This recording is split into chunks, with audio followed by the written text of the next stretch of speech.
मुझे एक बात याद आ गई, किसी को भी अगर शुगर बहुत ज्यादा बढ़ जाती है तो टेंशन न करो। अब जो नहीं जानते, अभी से मेरा चैनल है उसके ऊपर ओके करो, सब्सक्राइब करो और मेरे से जुड़े रहो। थोड़े थोड़े आगे खिसकने के लिए बोल रहे हैं, तो ये काम करो ना लक्ष्मण जी, ये थोड़ा वो पार्टी आगे मेल दो नटी ने, तो 15-20 लोग आगे आ सकते हैं सर। थोड़ा आगे किसका दो भी तो थोड़ी ज बनाई हो बाबा, ये तो आगे मत मिलो, नाचना मत पड़ी। हाँ ठीक है बाबा, बस बस बस यहाँ तो वाह उन गली में बैठा दो, कोई घनी जगह पड़ी, थोड़ी कम रखो गली में जी, थोड़ा थोड़ा माता बहनों थोड़ा थोड़ा एडजस्ट हो जाएगी, जगह हो जाएगी। चलो एक बार जय बोलते हैं, बोले श्यावर रामचंद्र भगवान की, बोलो राधे कृष्णा की, पधारे हुए सभी भक्तों की और नाचने वाले भक्तों की, बोलो राधे, जोर से बोलना पड़ेगा, राधे, जय श्री कृष्ण। केम छो हाचू?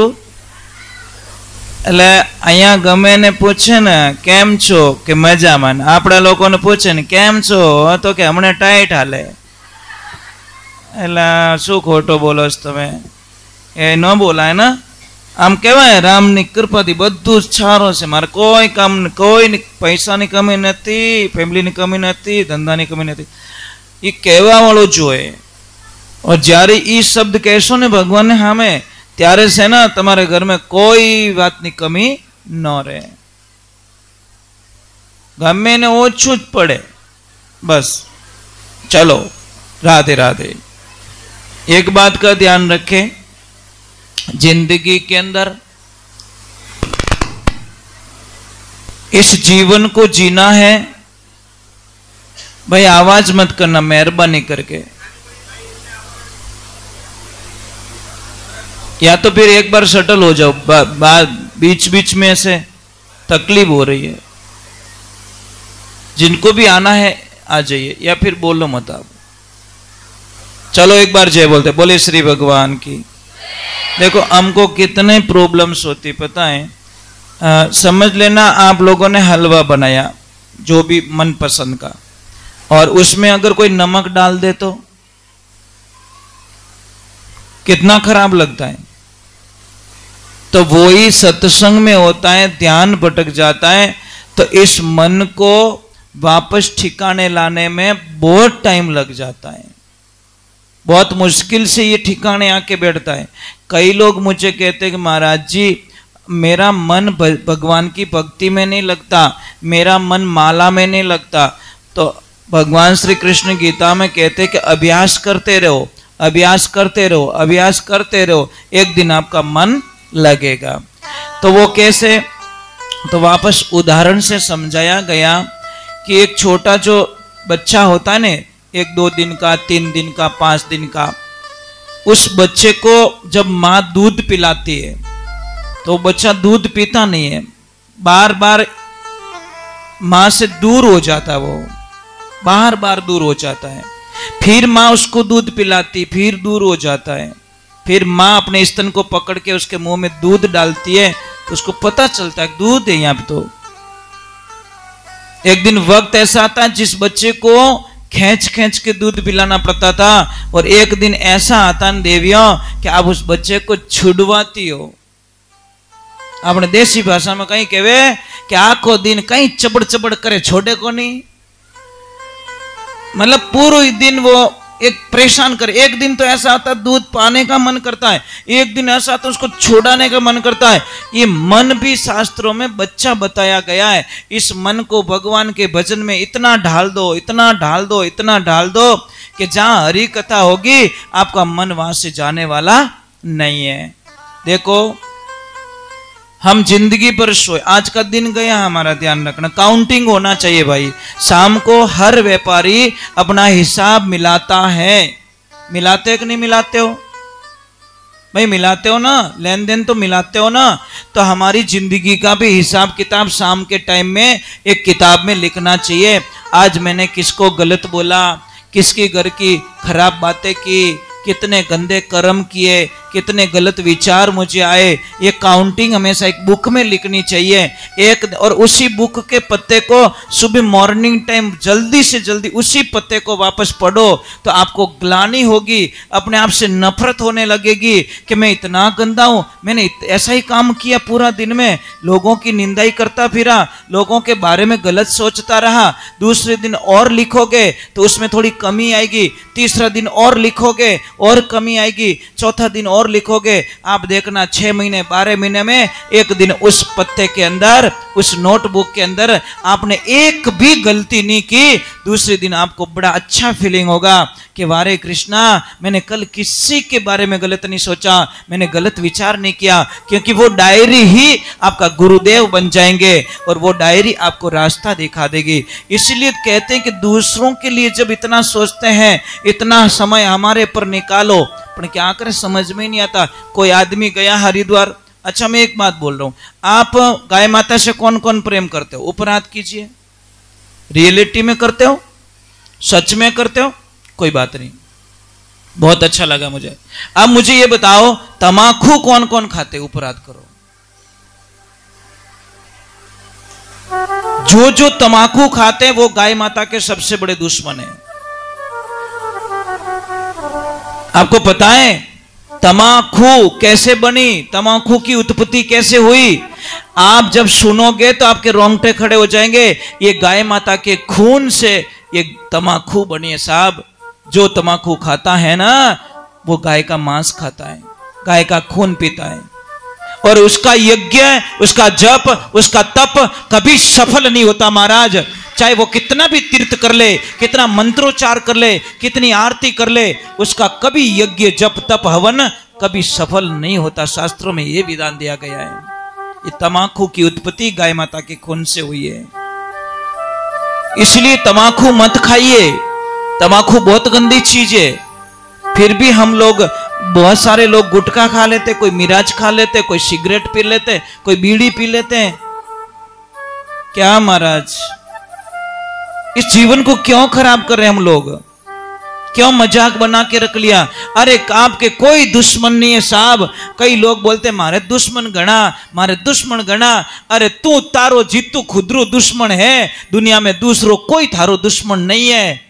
ये ध्यान रखना, आप अपने आप के दुश्मन हो महाराज, क्योंकि गंदी चीजें शरीर में आप डालते हो और फिर बाद में शरीर में लाखों बीमारियां पैदा हो जाती है, और बीमारी होने के कारण हजारों लाखों खर्चा हॉस्पिटल में हो जाता है। और उसी बंदों को बोले ने गाय माता के लिए थोड़ी हेल्प करनी है तो विचार करेगा, सोच के बोलूंगा, सोच के बोलूंगा। अच्छा मुझे एक बात याद आ गई, किसी को भी अगर शुगर बहुत ज्यादा बढ़ जाती है तो टेंशन न करो, फ्री माइंड रहो।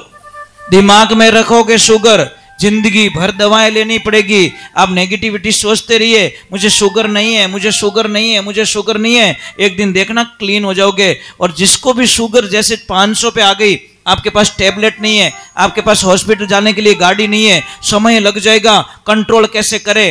तो बाई चांस किसी भी बच्चे को भेजे दौड़ के सब्जी की दुकान पे, वहां से करेले मंगाए। करेला, क्या कहते हो आप?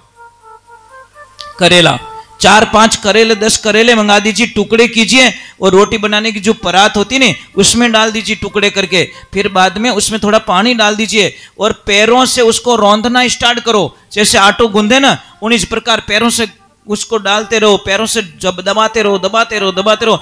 20 मिनट बाद में आपका मुंह कड़वा होने लगेगा।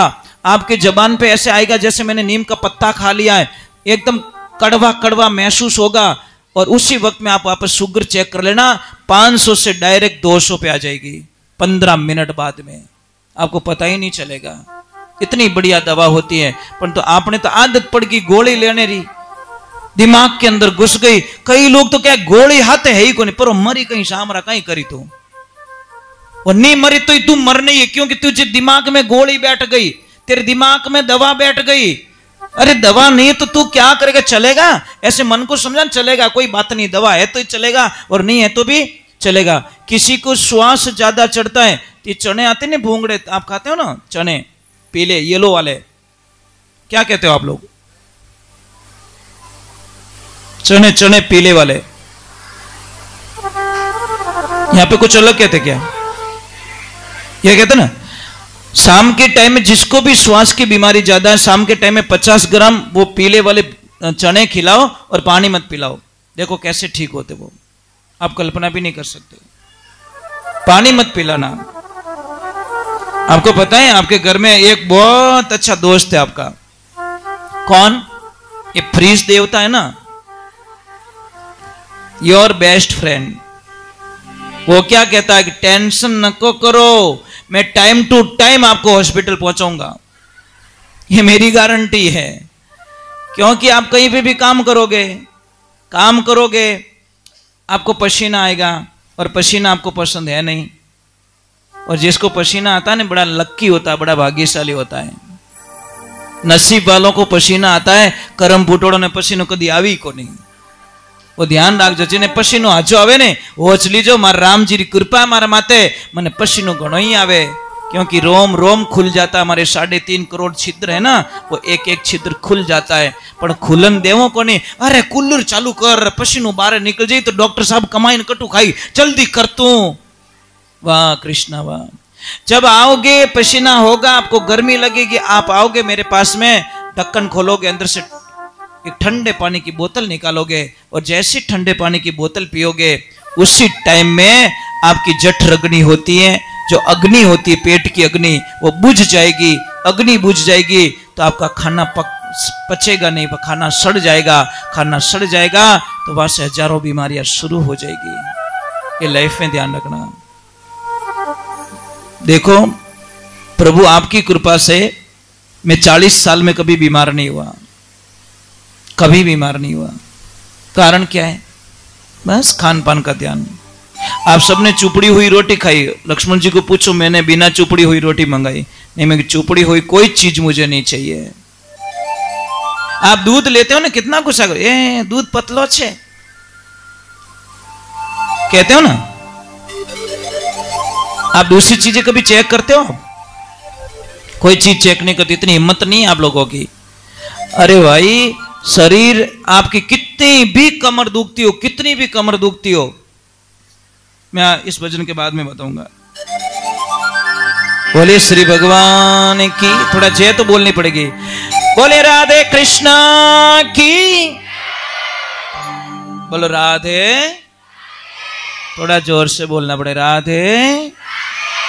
हाँ बस ऐसे बोलो, आधे आधे मत बोलो, आधे आधे मत बोलो, राधे राधे बोलो। कमरा कुछ भी। चलो हम चलते हैं भगवान के चरणों में। भगवान को बुला दिया, अब हम बुलाते हैं माता रानी को, क्योंकि मां नहीं आएगी तो हमारा कोई काम सिद्ध होने वाला नहीं है। ध्यान रखें।